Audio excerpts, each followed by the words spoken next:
ఈ వీడియోలో ఒక వృత్తం యొక్క వైశాల్యాన్ని ఎలా కనుగొనాలో తెలుసుకుందాం. ఒక ఉదాహరణ ప్రశ్న చూద్దాం. ఒక మిఠాయిల తయారీ కేంద్రం వృత్తాకార మిఠాయిలను తయారు చేస్తుంది. ప్రతి మిఠాయి యొక్క వ్యాసం 16 మిల్లీమీటర్లు. ప్రతి మిఠాయి యొక్క వైశాల్యాన్ని కనుగొనండి.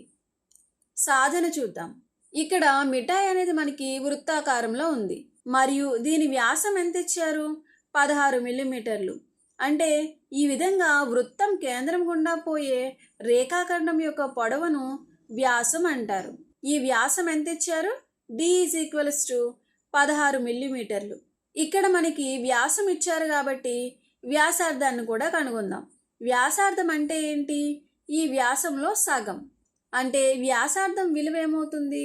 16లో సగం అంటే ఎంత? 8. కాబట్టి R = ఎంత? 8 మిల్లీమీటర్లు. ఇప్పుడు ఈ మిఠాయి యొక్క వైశాల్యాన్ని కనుగొందాం. వృత్తం యొక్క వైశాల్యాన్ని కనుగొనే సూత్రం ఏంటి? A = πr². ఇక్కడ R అంటే వ్యాసార్థం. ఇప్పుడు విలువలను సూత్రంలో ప్రతిక్షేపిద్దాం. అంటే వృత్త వైశాల్యం ఏమవుతుంది? A = π × R అంటే 8 మిల్లీమీటర్లు హోల్ స్క్వేర్ = 8 అంటే ఏం చేయాలి? 8 × 8 అంటే ఎంత? 64. కాబట్టి A = π × 64 చదరపు మిల్లీమీటర్లు. ఇదే మనకి ఖచ్చితమైన సమాధానం. ఇక్కడ మనకి పై విలువ తెలుసు, 3.14. కాబట్టి దీన్ని ఈ విధంగా రాసుకోవచ్చు. A = 3.14 × 64 చదరపు మిల్లీమీటర్లు. ఇప్పుడు ఈ గుణకారాన్ని చేద్దాం.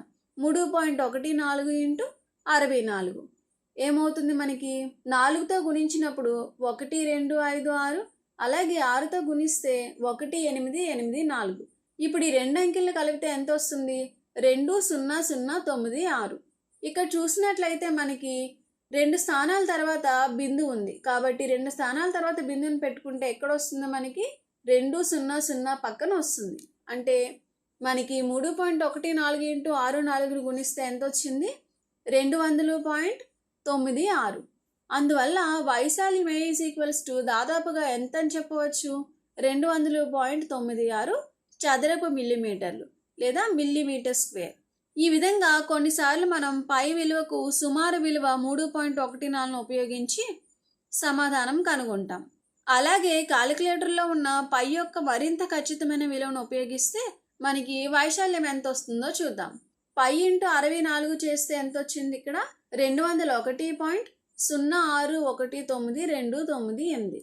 అంటే ఇక్కడ వైశాల్యం ఎంత వచ్చింది? 201.06 చదరపు మిల్లీమీటర్లు. కాబట్టి మిఠాయి యొక్క ఖచ్చితమైన వైశాల్యం మనం 64 చదరపు మిల్లీమీటర్లు అంటే సుమారుగా 200.96 చదరపు మిల్లీమీటర్లు, లేదా మరింత ఖచ్చితంగా చెప్పాలంటే 201.06 చదరపు మిల్లీమీటర్లుగా చెప్పవచ్చు.